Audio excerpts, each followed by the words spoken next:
Ladies and Germans, how you all doing? This is Con Ulrich.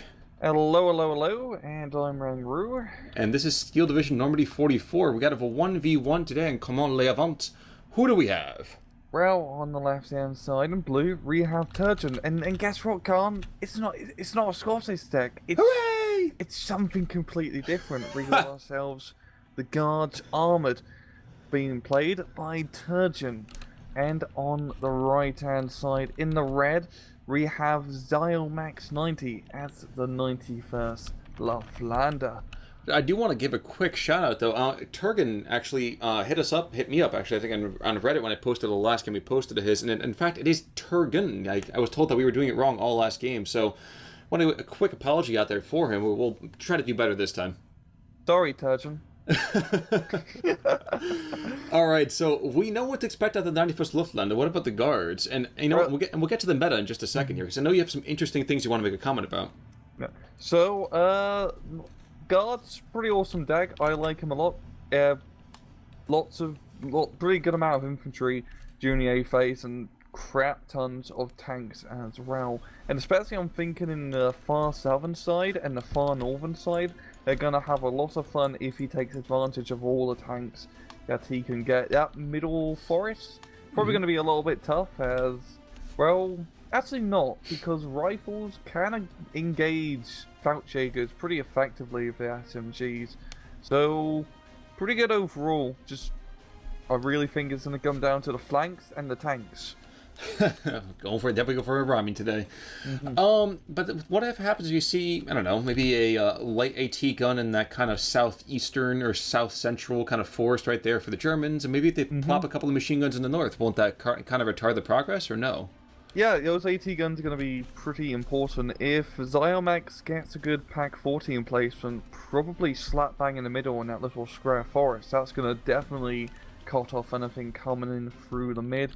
But you got to realise, apart from that, the Pack 36s are pretty terrible and have a even hard time penetrating some Cromwells at max range. But that's true, but how many Cromwells could we expect to see out of Turgon early on here? We have a couple of Humbers already, and some half-tracks. He can get the support Cromwells and the... Well, there's one of them right now, in fact. Yeah, and the lighter, like 7 armor, 11 AP model Cromwells too, but you can also get a card of 5 Stuarts in 8 phase, so Turgon is not hurting in terms of tanks.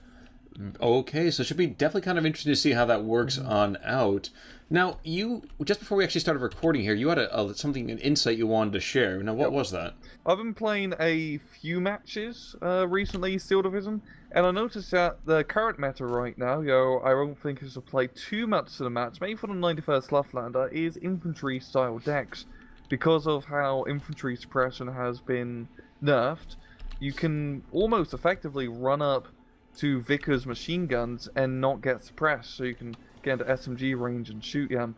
And refusing support guns such as IG-18s and pack guns, you can do quite a bit of damage, and that's just really the trend I'm seeing at the moment. And artillery spam, lots of artillery spam. For all good reasons there. Now, what's surprising to me is that neither player seems particularly concerned about rushing into that mid-line.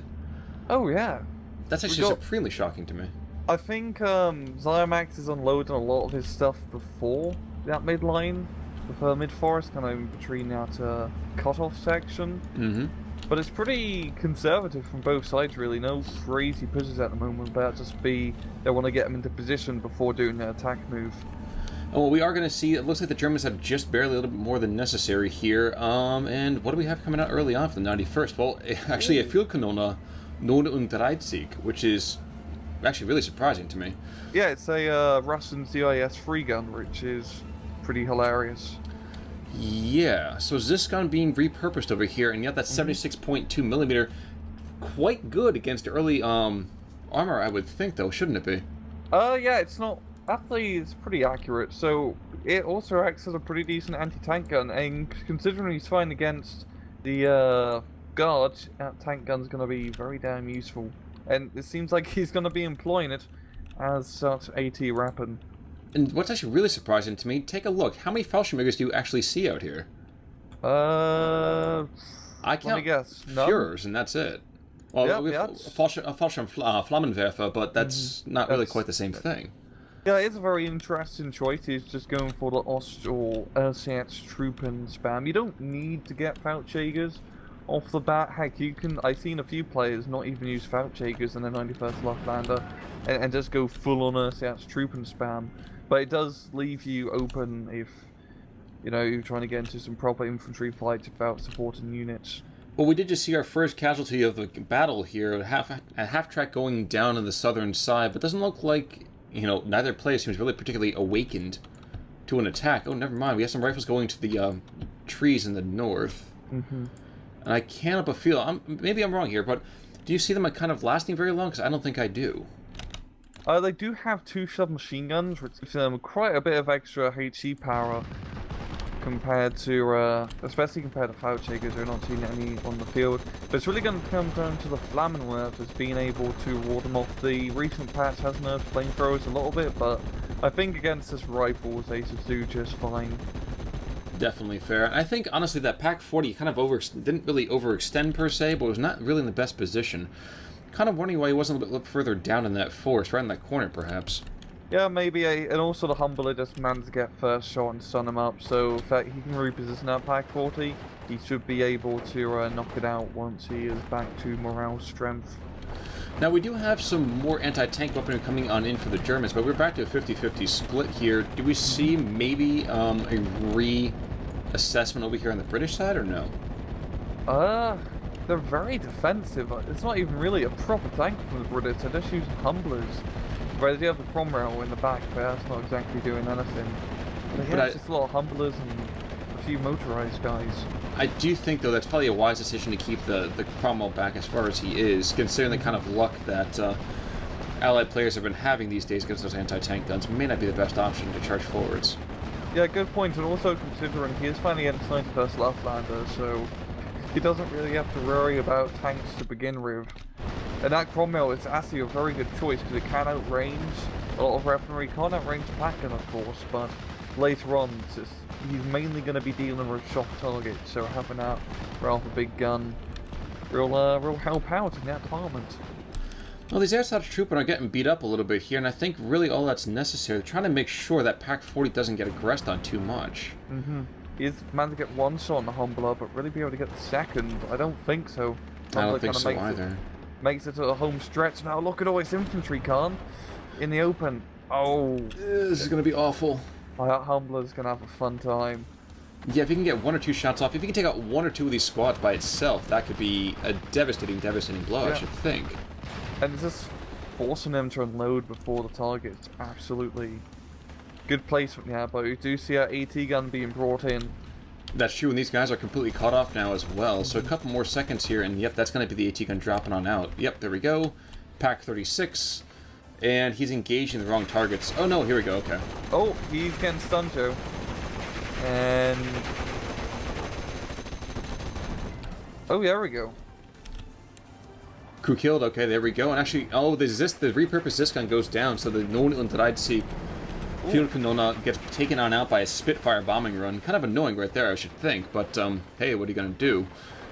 That's really going to open up that southern flank now if Turgon decides to attack it. There's really not much here to stop them apart from the infantry guys.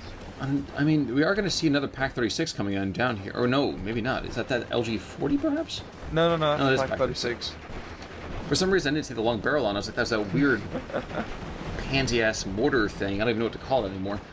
But that little rifle kind of fortress is going to get completely taken on out. Flamethrower just burning and eating that thing to the ground. Those guys very wisely decided to surrender. Actually, the first Fallschirmjäger squads are actually coming out here too. How nifty. We're finally seeing them coming out. Surprised actually it's taken this long, but hey. And you're also seeing that Cromwell repositioned down south to deal with that Fallschirmjäger threat. And like you said, that rifle attack didn't go too well. It's only 2 rifles and a Humbler. He made some pretty good progress, I will admit, but not enough to really keep the ground that he took. Exactly. But like you said, that Cromwell is going to rotate around to the southern side of the battlefield. Looks like he's got an attack move going out towards those Fallschirmjägers. Now, if the Fallschirmjägers can get into this tree line, they can effectively mount that kind of Russian tank-style defense. Mm-hmm. But I don't know if I'm really too enthusiastic about that one. Yeah, a little bit in the open. They're gonna. I preferably try to keep Falchakers behind the tree line, not actually inside it. Oh, here we go. 109 rocket run. Yeah, but he's going after that half track instead. Forces an early unload. Oh, that's really it. Now, we are going to see a couple of AA platforms coming on forwards for Ziomax here, but if it were me, I think I would prefer to have seen some support weaponry coming on in instead. But an AA gun can also be a support gun too. That is true. That is true. But they don't have quite the same je ne sais quoi. Are you talking about like IG-18s? Because an IG-18 would definitely be much more preferable in this middle hand sector. But I think flat guns for now should prove to do just enough to keep them back. But actually, I think meant more actually bringing in that MG42, the MG34s we were talking about earlier. Just having that ability to just have a nice wide amount of suppression, like you said. I mean, if they can keep the guards back, I almost said Scots for a second, have so much Britishness on the brain. But if they can just keep all these rifles back, I mean, their own infantry has just barely enough, I would say, anti-tank weaponry to really be effective. Yeah, that's going to be the one problem with Luftlande. Once, you know, the tank spam comes rolling through, unless you've got the B3s on standby, it's going to be pretty hard to stop such or all those attacks. And you know, it doesn't seem like Turgon, or Turgon, sorry. Hey, it's not my name. He's still very passive. I mean, are both the same in terms of economy, even throughout the entirety of the match, but I think he should be more aggressive with his Cromwell, especially during the A phase, knowing that the Pack Gun or Pack 40 up north got killed. The Pack 36s are his only threat, and they have trouble penetrating Cromwell, so he really should be using that much more aggressively. That's definitely true. Now, one thing I did want to bring up, though, is that he is playing this rather British-like. I mean, think about it. The Guards, the British, definitely during the war, they would be overwhelming force in an area first and then start to move forwards. And we are starting to see that in the south. 6 squads slowly starting like arousing themselves to fight. But you're right, I'd like to see this Cromwell move up, maybe not the entire way, but position him just to the south of that little town center that you have there. Just, yeah, you can give some good support and fire once those Falchakers get spotted. They can easily get blown up. And also got half tracks too for fire support capabilities. But yeah, it's not enough of a force to really make an attack on his southern side. It's just taking his time. And here comes another. Oh. Okay. That me 109. I mean, it should be a lot better than it is. Oh, never mind. Another one coming on and taking out that motorized rifle leader. No, it's a pretty powerful rocket. I mean, it's not a lot of rockets, only 2, but you know, man's gonna pretty much destroy 2 infantry squads. Yeah, it's pretty good, and I believe. Yeah, it does leave kind of a napalm effect afterwards, which is burning down the last motorized rifles. You know, there's actually an AEC coming in right now, and if anybody, again, who plays Company of Heroes, that thing's a beast. And this, it's the first time I've ever seen it come into play. It's ridiculous, the AEC. It's one of the best guard units, I'd say. It's expensive, but it's a recon unit. It has the same gun as a Sherman, and 8 armor. I was going to say, isn't it a 75mm? Yep, they're packing the 75mm on that. Yep, and it has the same armor as pretty much a Cromwell, just also below a Sherman too. So it's pretty much a medium tank of recon optics. Well, as long as you can keep it from being on the flank, getting flanked, of course. Yeah, exactly. It's a lovely little vehicle. Oh, I was going to definitely say that's definitely true.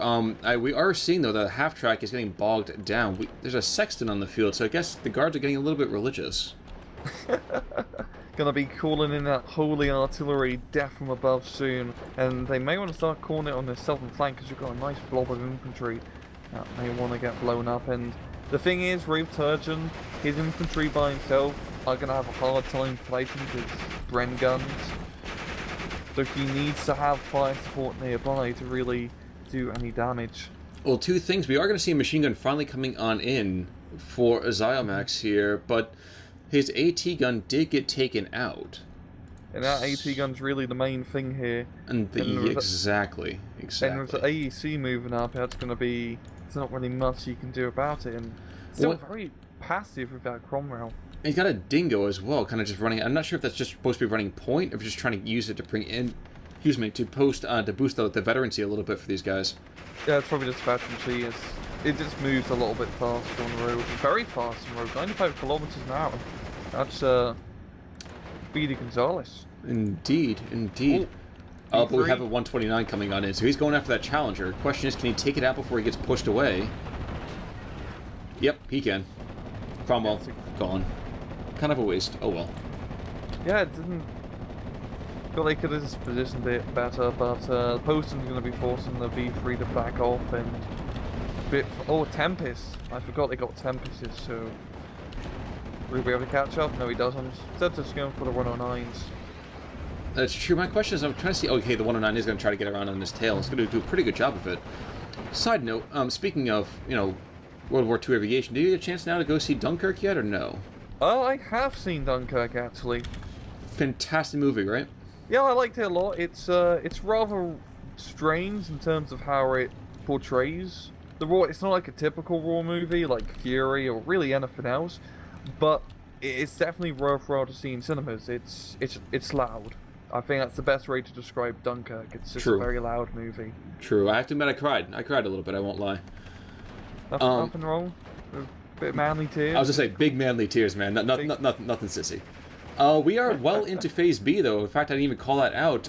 And the Germans are up about 400 tickets. So what do we get from the Guards in Phase B? We've seen it from the Luftlande every now and again.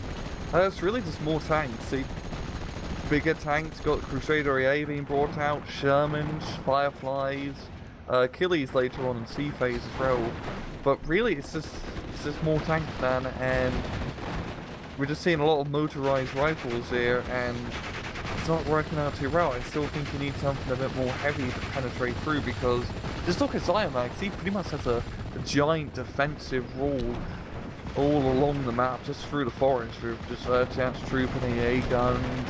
Not much in terms of AT, of course, but still, it's a rather thick defense.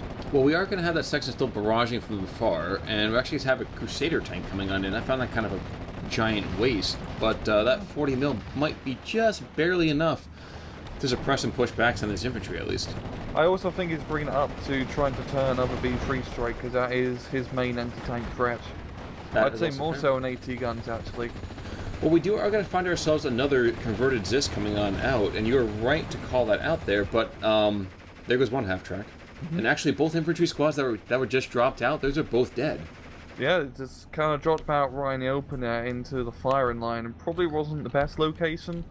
I'm thinking Turgon really just needs to attack along the far southern flank, not even trying to penetrate through that middle area and between the MG34 and flat gun, but just try to push all the way pretty much along the border and try to break through into open ground. One thing that's actually making me kind of depressed is that along this northern flank, we've still seen very little push. Now, specialist infantry for the Guards, what can we expect out of them? Can we see anything like Assault Pioneers? Can we see any Assault Engineers, anything like that, or no? Nope, it's you get Rifles, which are the best CQC guys you can get. You can get Bren groups. Then you get Motorized Rifles, which are pretty much a neutered rifle squad with a Piat. So not so much neutered, but just having a very, very, very small club. Yeah, they can definitely, and they don't have as much say in power, and they do have a Piat, but once again, does the Piat actually hit anything? Oh wait, we're having that B3 coming right back in, so he bailed out. Okay, that's one kill right there, and actually, was that the Spitfire went down just now too? Yep, Spitfire went down. It was a bomber version. And that B3 doesn't seem too concerned about the ground fire. He's going to get pushed away, but he's done a good job already. Yeah. Now, like you said, you've been playing a couple of matches recently. Are we going to see more effective ground fire? We see a little bit of smoke here and there, but do you really notice any difference so far? You mean in terms of artillery? In terms of AA guns. Supposedly, AA guns are supposed to be more effective against air power, wasn't it? Yeah, so definitely, already has a Poston and Crusader up on the field, and honestly, AA is still a good choice for Turgon because he is fighting against a lot of soft targets. So it was Crusader AA guns, 40mm, 1 kilometer range, I believe. Yep, they're going to be fantastic at knocking out AT guns, infantry, etc. I'd say actually much more, tank or regular tank. I mean, you got 1080 on the bow balls, 1 kilometer range. That's pretty good, but it's just going to be keeping it back, of course. Not wanting to risk it for the biscuit. Not wanting to risk it for the biscuit? I've never heard that before, but that definitely seems fair. I think it's a British advert for a biscuit company. I don't know, I just kind of known that one for a while. Totally fine, totally fine. So actually we got to see that a couple of these anti-air platforms are going to run out of ammunition here. But are we going to see an Opal Blitz? No, we're seeing instead actually an off-map call-in. And the B3 comes back in. He's looking for half-tracks. So this B3 is... I'm not sure if he's paying for himself just yet, but he's had a couple of very good kills so far. Yeah, it's definitely getting some good suppressions, and knocking out Cromwell is already pretty damn good. And... But this Tempest is going to blow him to pieces, I think. And that ME-109 is not going to get a turn off quick. Yep, and there goes the B3, so...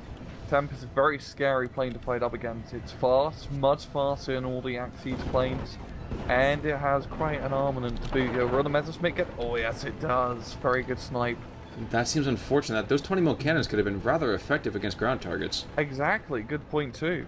But the Tempest is now just fallen into a whirlwind. Okay, so that's terrible. I apologize.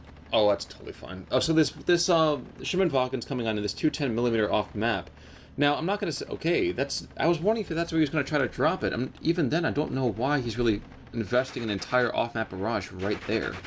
I'm guessing he just wants to try to stop it. So for now, as you can see, his 20mm gun's offline. He has no machine gun nearby.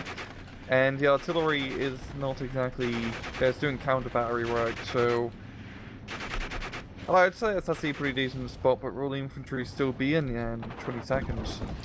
Well, and that's what he's doing right now. He's trying to make sure they are. So he's throwing rockets at them, pinning them down as much as possible.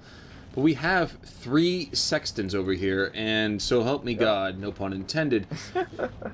If these guys don't force a breakthrough in the south, I'm going to be very, very upset. Yeah, I mean, he has all the tools here to really break through. He has the infantry, he has the artillery, he's bringing up more AA. Yeah, more infantry too. It's just, he's really having a hard time. I think the planes are his main threat at the moment. I mean, we've got 109s being brought in constantly, B3s too, and I've got to give ziomax a credit for that, because that's how you have to play Luftlande. Especially against a tank-heavy deck. I think you're right to call it out there. It does seem like the pain from the planes falls mainly on the plane. Well, those Sextons they're running on holy fire from above. They're searching. They're gonna find that field canona pretty darn quickly here. Barrages are coming out like nuts. Just trying to get on top of our artillery game, and yes, that is a lot of Sextons, man. Man. We're actually seeing a proper tank being brought out, Cromwell Mark 7, and if he deploys that properly in the bottom hand side, there's nothing at the moment that can really kill him. That's true. The Ziscon's the only thing, and even then, that's getting pinned down. It's gonna get forced back, and that's gonna be awful. And this wait, this 210 might get brought on out. This might get killed before it gets that last barrage off. Oh, the flank of Rooney really do it? But the Flak 36 is right there, so maybe not. Yeah. He really should be able to take it out. If not that, then the Flak, well, the pack is also there too. So there goes one half track. The other one, well, this Flak 38 is gonna be forced to surrender. Here we go. To pin. There we go. And there's the white flag. Down half track Russ going to great effect here. That was a very, very modest B3. He could have done a lot more with that. What if he didn't see it? No, he sees quite a bit over here in the south. He'd kick on over to his vision for a second or two. Very, very strange indeed.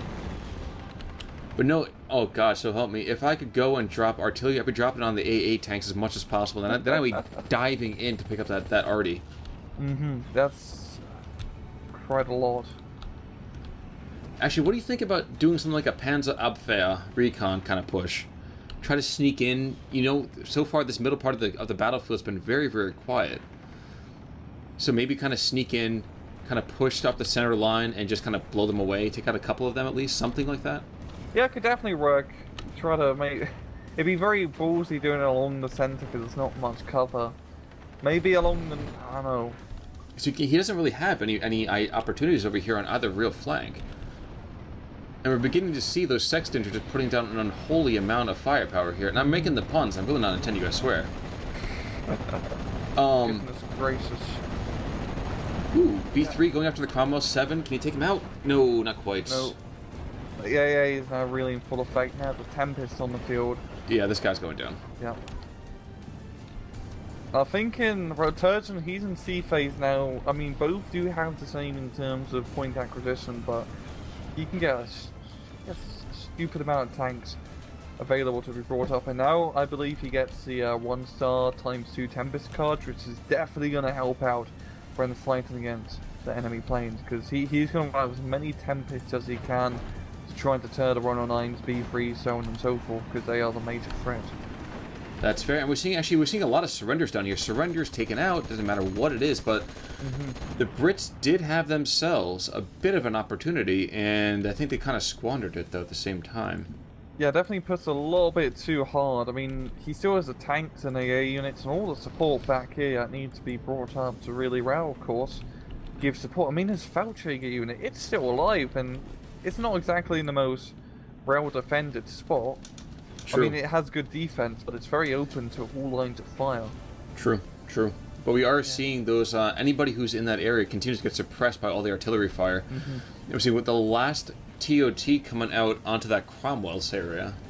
I'm wondering if he just doesn't know where to put it and just figuring he might as well use it before it gets taken out. Yeah, that's probably the best bet. Yeah, the Cromwell is going to stand still for now, so it's going to be, unless he moves it, which I doubt it, he's going to be forced to fall back.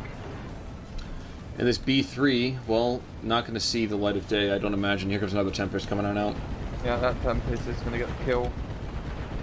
And that's going to be 2 B3s down if I count, which is... 3, actually. 3? Oh god, that might be all his ziomaxes, unless he brought 4 cards in C phase, or ×2 cards in C phase. I doubt he may have any more. I can't see that really being a good option either. No, honestly, as like when I play Luftlande, I usually take the A phase B3, and then I believe I take one of the, I think it's the B phase ×2 B3s, and call it a day, because by end I need to get Messerschmitts and other supporting fighters, because... Well, how do you feel about his decision to use the rocket ME-109 so early? I mean, he still has them both, and I think they're making ground runs right now. Yep, here they come. So I mean, how do you feel about them? They're pretty useful plane as 91st Luftlande, because they're your only fighter plane that you can get during A phase, and you need a fighter plane really to keep your B3 alive safely during the A phase engagement. And they're pretty good. They're like a condensed Naval strike. They can do a lot of damage, and they leave that napalm effect that naval werfers give up too. So when trying to knock out AT guns, AA guns, they're fantastic. Really good, highly recommend. But against like trying to do crowd control, not gonna work. Well, and I think we're gonna see the German position get ruptured in the south here now. Half track's pushing on in. Universal Carriers, actually no, excuse me. Steward Remy's coming on through. That is an atrocious vehicle. It looks almost like a kangaroo carrier. Actually, it is a kangaroo carrier. Yep. It is. The British called it something different, while the Canadians called them kangaroos. Oh, and I'll call it the Canadian name. I like that one better. Yeah, the kangaroo is quite a funny name, and it's really funny considering the Canadians called it kangaroo. Thinking Australians would do that, to be honest. They all fight under the UKF for a couple more years after that, don't they? Yeah, good point. Another B3 coming right, in. another B3. Jeez, he just have. You know, but at the same time, we've seen no vehicles coming out of him either, though, too. So I'm wondering if he just sacrificed all his vehicles so that was just to bring in the air power instead. Yeah, I mean, not even a single Stug 3 where it is, yeah, I haven't seen a single tank from 91st Luftlande. He's really just going for the support gun role, and it's not looking too good now because his southern flank has pretty much crumbled. I was going to say, this Panzer Abwehr, he's already lost one of those squads already, and I think another one's going to go down just a second here once the stewards just depress their machine guns one more time. And that will be depressing for me. Tempest having a dogfight 2-109. In a turn flight, it doesn't exactly have advantage. And he gets sent back with a little bit of smoke, but ME-109 is not going to be able to kind of capitalize on that. They get pushed back instead anyway, so... Yeah, AA definitely stopping them in their tracks, thank God they are. And, yeah, this is looking really good for Turgon right now. I mean, I'm guessing he's just going to try to push a little bit more to the right and then try to envelop up north, because now he has all this open ground to play with. That's true, and these roads definitely allow an easy envelopment too. Yeah, all these roads lead to Berlin, buddy. That is true. I don't know where Command Levant is, but I imagine it's close enough to have that happen. You're right. Yeah. And indeed, actually, if you look at these northern German infantry. Okay, now we're finally seeing them rushing forward. So after 25 minutes of no play, we see a push from flamethrowers and rifles and oh jeez, this is.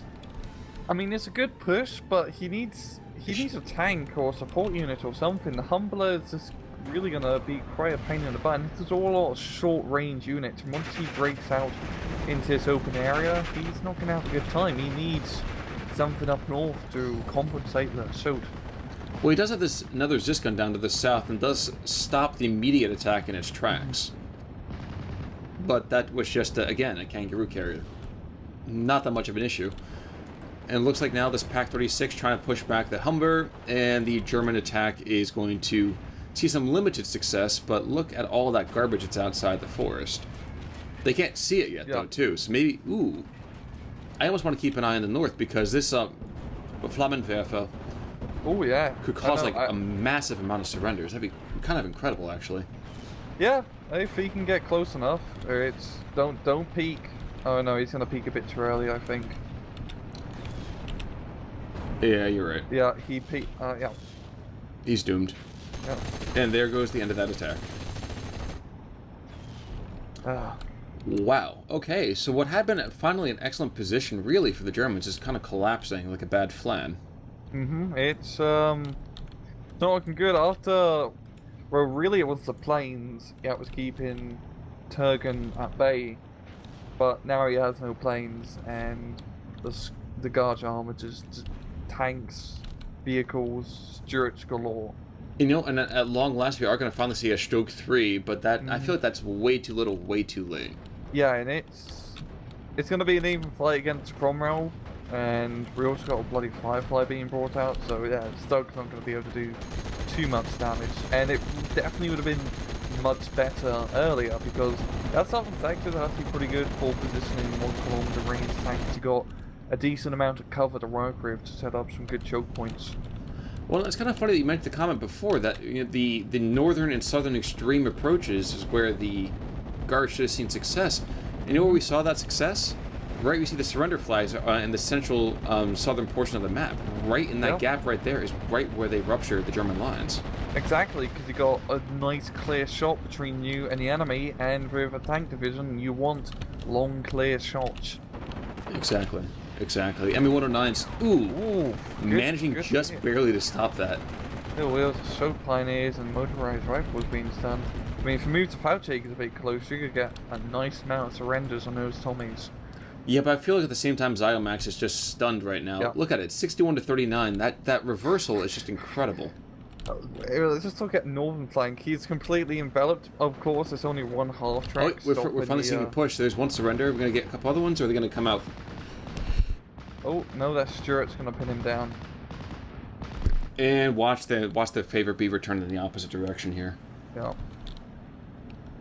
Panzer III up north, that's not going to do too much, I think. Or at least something if he wants to attack that northern side, but...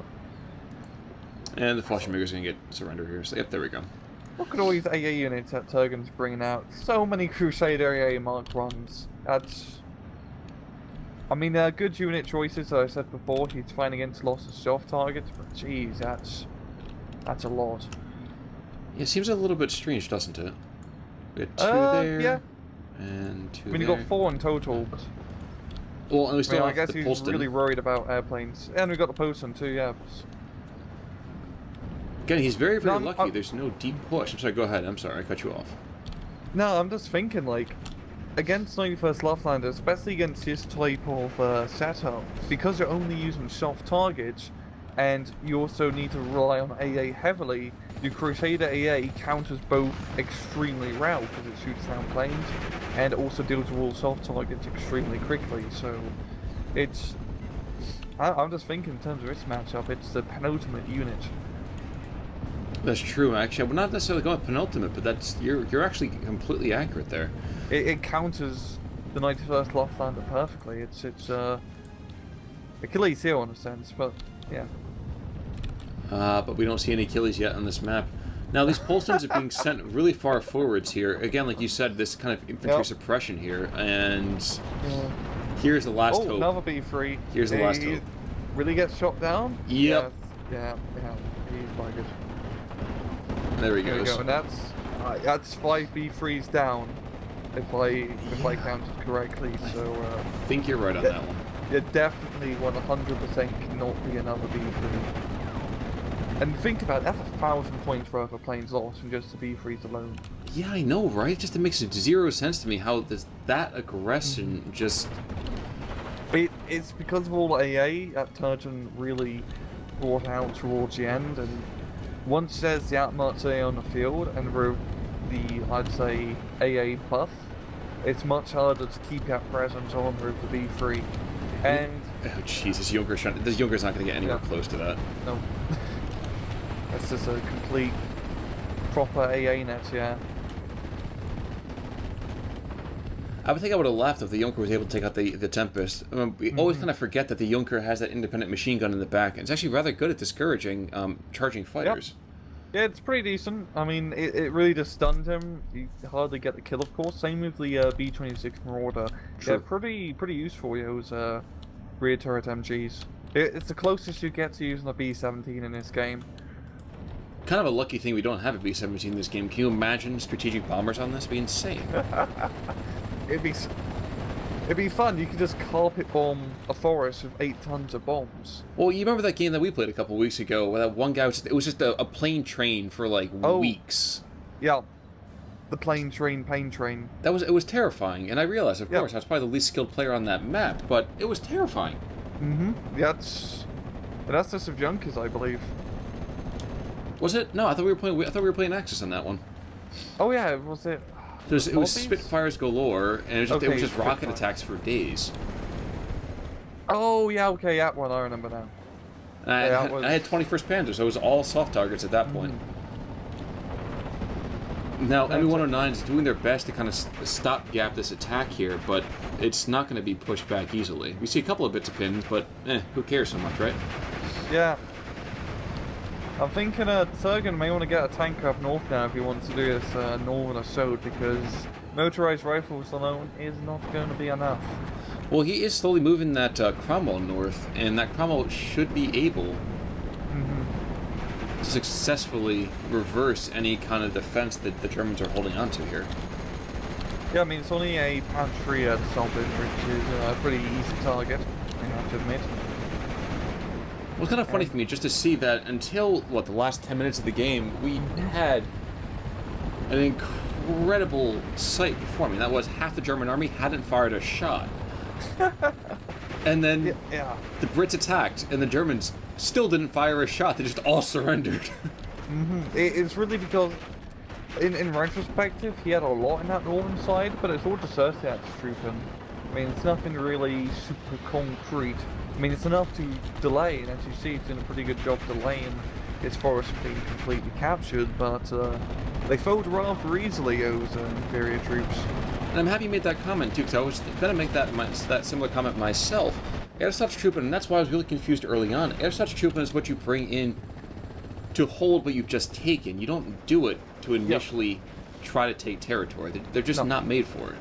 No, they're just delaying action, but if he had, some AT-18 guns, some AA guns, just, some support weaponry in that northern forest, an AT gun, it definitely would have helped out a lot, because he just relied on flamethrowers and the Ursiat.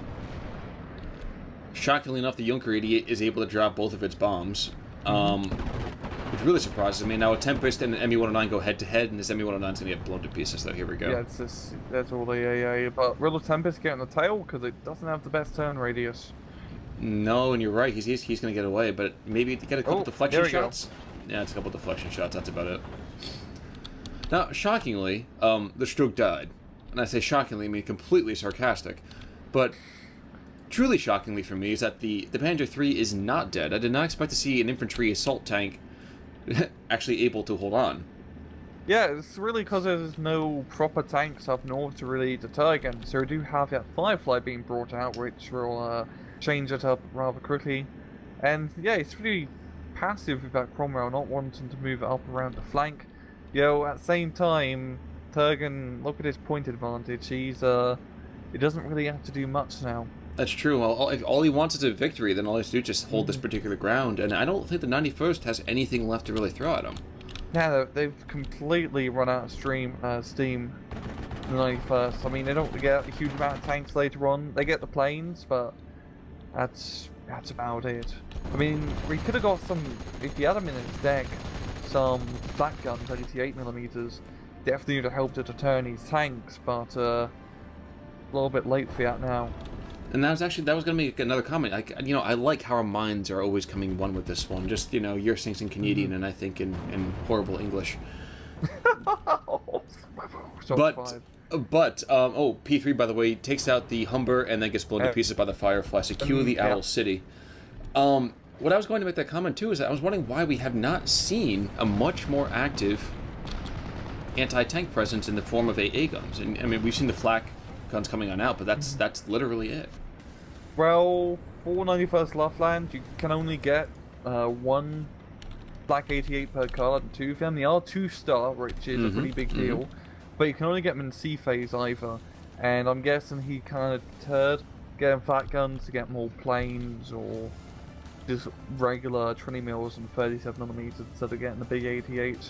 But he needed more anti-tank in this game in terms of the ground. He really banked it all on the B3s, but maybe if he ditched the card of B3s and got a card of mortars instead to help deal with the anti-tank presence, or a card of packs or flak 88s, definitely would have helped out, because with the Crusaders on field, he can't do much in terms of air power. He's completely, chokeholded in terms of air power, just like Alofros in real life in Normandy. Well, and that's a question I was going to ask you, is that, again, I will bow before you and say that you have a lot more experience, I would say, in this particular game. So tell me, air power, is it sometimes seen as being like that magical pill? Because, I mean, for me, I feel for Luftlande, it's important, but you gotta be able to, pull back on your ground units if shit hits the fan, pardon the language. Because planes are very feeble.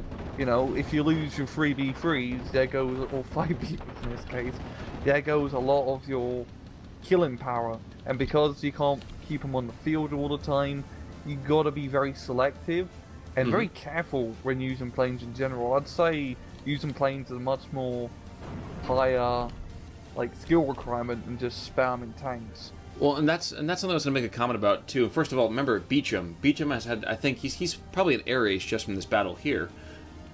But that was the comment I wanted to kind of follow up with. It's just basically saying that, yes, a lot of people seem to think that air power is fantastic, but it might be better to, rely on guys who are a little more earthbound. They may be foot sloggers, but you might need to keep them in their fight a little bit longer. Definitely for AS match for Ziomax. I mean, I saw what he was trying to do, but he didn't have anything to fall back on, such as mortars or anything else, once he lost his air game. And that will be the end of it. So minor victory is going to come on out for Turgon. He's going to win 1537 to 970. And whoo doggy, look at that KD. I think he got a lot of those kills much towards later on in the game, which... Actually, no, it's pretty even, actually. I mean, all those B3s definitely ended up. Just... pretty much a quarter of those kills is just B3s. Well, yes, I was going to say, take a look at Beecham. I was right. Beecham has 5 kills. Beecham is an instant ace. 6 kills, in fact. By himself. Doing, 700, 800 tickets of damage super easily? Yep, that's at least 700 tickets, man. That's and then the other 10% underneath, and that guy did die, but took another B3 by himself. Other than that, nothing really that's satisfying, but those 2 planes killed the 91st Luftlande.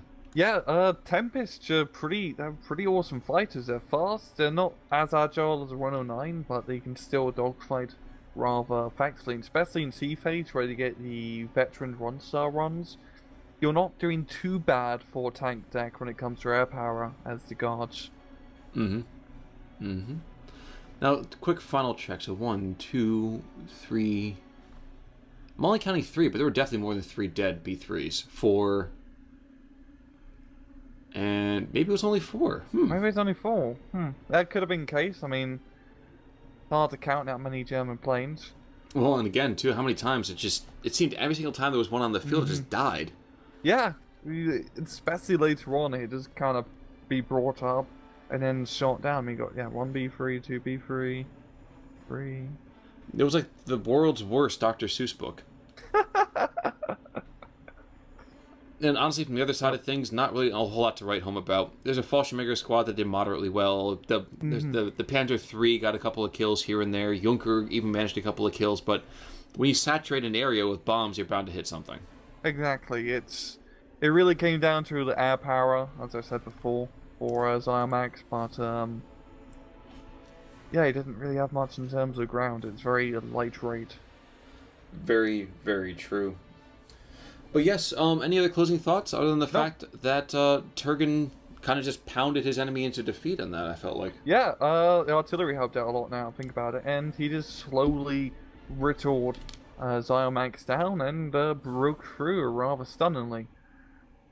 It seems that that's probably the most accurate way to call it.